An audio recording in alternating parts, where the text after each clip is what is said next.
ससुराल की पहली सुबह। बर्तन गिरने की आवाज़ से शिखा की आंख खुल गई। घड़ी देखी तो 8 बज रहे थे। वह हड़बड़ा कर उठी। उफ़, मम्मी जी ने कहा था कल सुबह जल्दी उठना है। रसोई रसोई की रस्म करनी है, हलवा पूरी बनाना है, और मैं हूँ कि सोती रह गई। अब क्या होगा पता नहीं। मम्मी जी डैडी जी क्या सोचेंगे।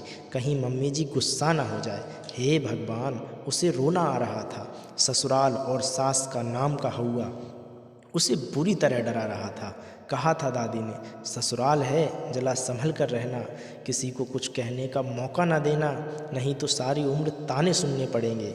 सुबह सुबह उठ जाना, नहा धोकर साड़ी पहनकर तैयार हो जाना, अपने सास ससुर के पांव छूकर उनसे आशीर्वाद लेना।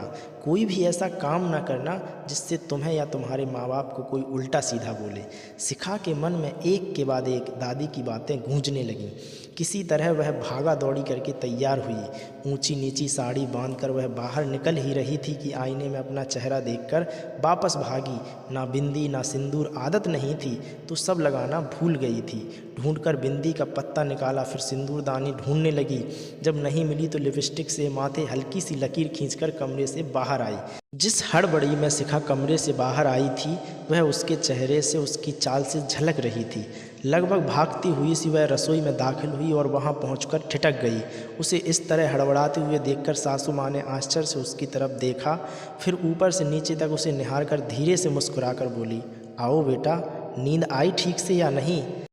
अचक चाकर बोली, जी मम्मी जी, नींद तो आई, मगर ज़रा देरी से आई, इसलिए सुबह जल्दी आंख नहीं खुली, सॉरी। बोलते हुए उसकी आवाज़ से डर साफ झलक रहा था।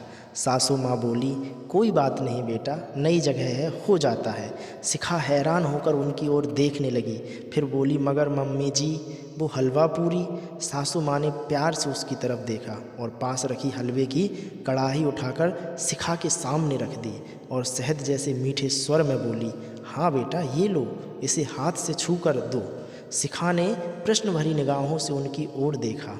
उन्होंने उसकी ठोड़ी को स्नेह से पकड़ कर कहा, बनाने तो पूरी उम्र पड़ी है, मेरी इतनी प्यारी गुड़िया जैसी बहू के अभी हंसने खेलने के दिन है, उसे मैं अभी से किचन का काम थोड़े ना कराऊंगी। तुम बस अपनी प्यारी सी मीठी मुस्कान के साथ सर्व कर देना, आज की रस्म के लिए इतना ही काफ़ी है।